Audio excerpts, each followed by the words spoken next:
Hey, you true believers. Chris Mack coming at you with Alpha Flight Issue 1. And I wish that I would have picked this series up sooner when it first came out, which biologically that would have made sense, but I just wish that I would have gotten more of these books when I was younger. But the problem was is I was introduced to the X-Men through the animated series. And try as they may, the showrunners touched on Uncanny X-Men 139, 140 when Wolverine and Nightcrawler teamed up with the team to take out Wendigo. So I only really knew Vindicator as kind of an asshole who wanted to pull Wolverine back into Department H. And I was like, really? But as the years went by, I kind of saw, I really like Puck. He's one of my favorite characters. Northstar, he reminds me of the northern version of Quicksilver. He's pompous, but he can be caring when he wants to be. I love Sasquatch. And all the other characters just kind of came after that. But I never read the books. The print date on this was August 1983. And Tundra, this book was awesome. I love how John Byrne really took his time with this book, and when you read it, the way that the dialogue flows, it's very much like you're reading a Chris Claremont X-Men book, which makes sense because at this time they were working in tandem, and that's why them, along with Dave Cockrum, in that time period was just phenomenal. Now, see what I mean?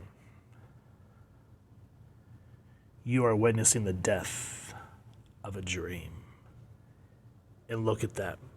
One little line in the panel says it all as we pull back to see James Hudson standing in this empty, deadish looking room. Now, before we fall down the rabbit hole with this story, let's talk about who made this. Created by John Byrne, lettered by Joe Rosen, colored by Andy Yaknis, which if I pronounce that wrong, feel free to make fun of me down in the comments. Edited by Denny O'Neil, approved by Jim Shooter. All-star freaking cast on this book, guys, so how could you not say no to Alpha Flight? What we've learned is shortly after, as I just talked about, Uncanny X-Men 139, 140, where Nightcrawler and Wolverine helped them take out Wendigo, the government decided to pull the plug on Alpha Flight in Department H. He stands alone, listening to the silence, the awful, bludgeoning silence. So great here, where once there was so much sound. His name is James MacDonald Hudson. Though the nation and the world knows him better as Vindicator, he is a hero, a champion, and at the moment he wonders why. So much time and effort, so much of his life was sunk into the complex which once bustled here. This was Department H, top secret bureau of the Ministry of Defense, home of Alpha Flight. And again, I've said this before and I'm going to say it again. When you pick up a comic, whether you're a newbie or a seasoned reader, it should be your first. So if you missed, like, say, 2 or 3 issues back, when you pick up a comic, you should at least be able to dive in and get a concept of what the plot is and get you excited about going to the back issues. Right here, you get the idea of who Alpha Flight is, what's going on, and what leads to. But their reward, a week later, was totally unprepared for. I'm afraid Department H and Alpha Flight are being disbanded. I'm sorry, James. I'll give you what aid I can. You can keep your security clearances and your status as RCMP auxiliaries. I wish I could do more. I know, Prime Minister. Don't worry. We'll manage somehow. We've worked and fought too hard to chuck everything now. Brave words, spoken against a willing despair. A sudden, irrevocable emptiness. And before James can think of himself, he thinks about all the trainees that he's been bringing up. His main Alpha Flight team. Beta Flight, first appearance of Puck. And Gamma Flight, first cameo appearance of Wild Child. And if that sounds familiar, Age of Apocalypse, if you're not really kept up. His first full appearance is in Alpha Flight issue 11, which I have ordered and will review shortly. And as Jim's sitting here thinking about these teams that he's been trying to bring up, in Gamma Flight, what's going to happen to them? They're raw recruits. I barely even know them. Are they ready to be cut loose again so soon? So as I said, even while he's despaired about what his future holds, he's worried about all of the people that he's worked alongside, that he's trained. What are they going to do? And that just shows the type of leader he is. And then again, why it echoes so much of Captain America. Now, and again, and I like even here, Byrne makes it a point. As he's flying away, he goes, I'm truly amongst the ranks of unemployed. And without my stipend from the government, we only got Heather, his fiance's salary to live on. And that won't go far these days of the 77 cents dollar. I wonder if Captain America has problems like this. That's awesome. And then here we meet this crazy, crazy dude. No name. All we know is that he's, you can tell he's a little off his rocker. And he starts to sketch this outline in the snow. And then he goes to put a crown on himself. And we cut away to Michael Two Young Men, shaman. And through his connection with his ancestors, his grandfather speaks out to him, speaking of a threat that is coming. And here, if you think about it, go back to New Mutants, the Marvel graphic novel, and the way they introduced Danny, Sam, Robert, how there was this threat looming in between the pages, but Claremont gave the plot a chance to breathe as we were introduced or reintroduced to characters. Same here. We've seen Vindicator, we've seen Shaman, but we get more into their personal lives and how they interconnect to make Alpha Flight the team it is. Here we get Ginny Marie and her more flamboyant other half brother, Jean Paul. And while, even though they know Department H has been disbanded, she wants to take the more of a quiet life here at the... Now, I'm not super good with French, so feel free to make fun of me. La Velle, Quebec, at Madame Dupont's School for Girls. So she becomes a teacher, while North Star uses his powers to become Canada's top skier for the Olympics. And so you can just kind of see the mixture of how they are just complete opposites. And from what you learn is that they were separated at birth, and it wasn't until Vindicator put Alpha Flight together that they found each other. I didn't know that until I read this issue. And apparently her first appearance at least was Machine Man 18, as we see down there in the corner. So again, I'm not that well versed. I learned enough that I needed from this book. And what I love about North Star is kind of, again, same thing as Quicksilver, where he seems like a pompous ass, but he has great love and admiration for his sister. Same here. He goes, so, Gina Marie, it has been 2 weeks since Alpha Flight was disbanded. In that time, I've written you, phoned you, almost begged you to leave this place, to come and live with me, to come home. You do not understand, Jean Paul. This is my home now, here, with the nuns who raised me. This is not your home. It's a prison, a cage for the beautiful free spirit you truly are. Look how you hide your beauty, as you hide your God-given mutant powers. Do not speak blasphemy, my brother. It's better to use my powers as you do to advance my worldly self. That again, yes, I've used my powers, used them to make myself a champion, and why not? Should a strong man not use his strength, a genius hide away his mind? It's wrong. It's cheating, and you know so. Cheating? Who's cheating here, sister? To cheat is to hide the truth. Who does that if not you with your ridiculous prissy clothes and the glasses you barely need for reading? And he goes, listen, you're Aurora. Look. This is your true self, as North Star is mine. But here she's trying to struggle with what's within her because it scares her, and she faints. And Jean Paul, he says, Sacre bleu, she wilts away like a dead thing. Have I pushed her too far? Dear sister, I would wish no harm in all the world. But what could be greater harm than that which you do to yourself? Curse James Hudson that he should bring us back together, only that we may forever battle each other thus. And curse the government for closing down Department H. For though I hate my place within Alpha Flight, I fear my dear sister can have no real life without them. gives you chills. You can see how they care for one another and how he cares for basically the only other human being that's blood related to him, and he's finally found. But when she's Aurora, she's a little out there, as we'll see. And then we get acquainted to Heather Hudson, the relationship, what they're going to do now that Department H has been disbanded. But then, plot beat. What do you call it? The threat happens. And James goes to take off on it himself, and she goes, shouldn't you contact the rest of Alpha Flight? Heather, there is no Alpha Flight.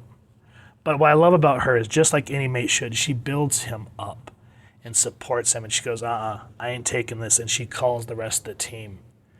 And she goes, there's 2 betas that are moving up in the team. So Marina and Puck, whoever you are, I hope you're ready to play with the big boys. Which, again, okay, the threat's been established. We get another beat to a tavern where some handsy patrons are messing with the waitress, bartender, Judd. I think those guys are giving Mary troubles, eh? You want to take care of it? My pleasure. And again, description. We get to know who this character is in just a few dialogue boxes. His sudden graceful movements are quick and graceful, more so than one would have expect from his stunted limbs. He is Eugene Milton Judd, but soon the world will know him by another name.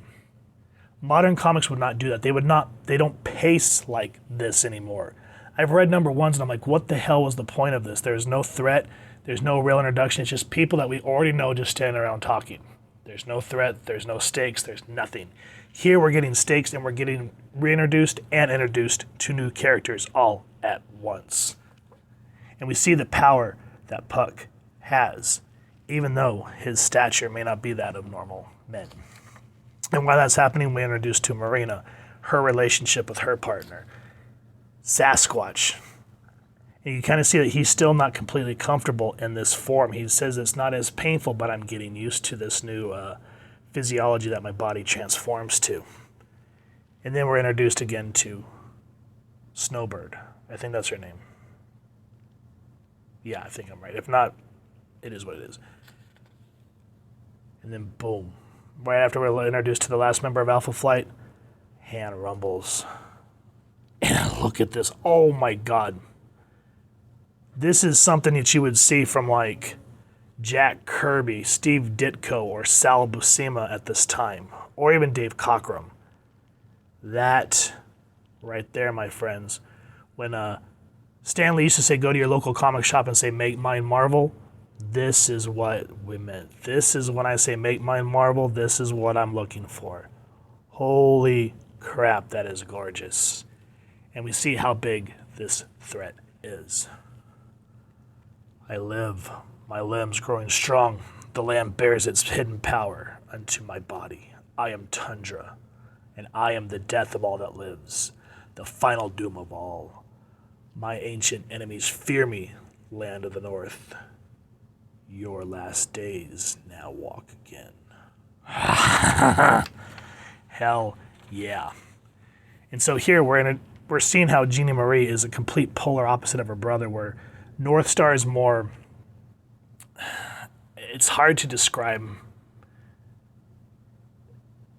Like, he's focused, but he's more stern, as where, come brother, must we dawdle along at this snail's pace? Conserve your strength, sister. We do not know what menace has caused Vindicator to summon us. You're too cautious, North Star. I have no wings, but I must fly. Jeannie Marie.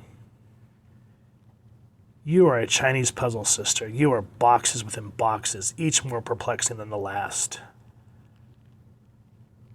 And you are never content, it seems. I am free to enjoy my power to its fullest, or must I be poor, plain Jeannie Marie? Is there no happy medium, Aurora? North Star and Jean Paul are one and the same. Why must Aurora and Jeannie Marie treat each other as strangers? Perhaps because it pleases us to do so. Now catch me if you can, brother. So you can see why she's afraid of her power and why she kind of hid herself away in somewhere that she was familiar with. And then the fight. Too much for Vindicator by himself. Too much for Snowbird by herself. Shaman does his best, but still not enough. It's not until the team comes together that they really start to pose a threat to this villain. How do they work together to defeat it? Read the book, my friend. Now, what I like is at the end. It kind of reminds me of the end of the original Avengers when they're trying to think of a name and what was it? Wasp says something like the Avengers or something like that, and then Ant-Man says, no, that's the name. That's us. We are the Avengers. Here, they're saying, well, why be Alpha Flight? Because we're getting rid of Beta Flight and Gamma Flight, which are the trainees camps. So it would make sense to be Alpha Flight. But Puck shows up, and he hears what the conversation they're having. Where is it? Hold on, I'll find it. Just give me a second. Here. James says, Judd, don't tell me that you got Heather's call too. Why not, eh? I was ready for the first team, wasn't I? True enough, friend. Come on and meet the rest of the gang. We're just trying to decide on a new name for the group. New name? Hey, I busted my buns to get an Alpha Flight. I wanna be an Alpha Flight. And that kind of seals the deal as Puck tells their leader, this is the name, this is what we're going for. So guys, this was such a fun book. Stakes, drama, character, character building, everything that you want. Highly, highly recommend it. And right now, if you can't get your hands on an original #1, which I kind of maybe have broken down and ordered one because reasons, they do have a facsimile out right now at the time of this recording. And for $5, just to say that you have this book, who gives a damn? That's this, to me, I mean, look at this. A #1, relatively thick, gorgeous artwork, and classic comic book storytelling for $5. Hell yeah. I mean, the original one was only $1, but that was 1983. Inflation. Anyway, so for $5 to be able to have a comic book of this caliber, hell yeah. So go get it. What are you waiting for? And if you've enjoyed this review, we really would appreciate if you take a moment to like, share, and subscribe. Helps the club channel more than you could possibly know. And if you wouldn't mind hitting that fancy little Alpha Flight bell next to subscribe, that way as we continue to upload content, you guys get notified. Come to the channel, and we love talking with you and hearing your thoughts and feedback down in the comments below or our social media pages, which I'll make sure to leave the links down in the description. So with all that said, I hope you all continue to have an absolutely amazing day reading, and happy hunting, true believers.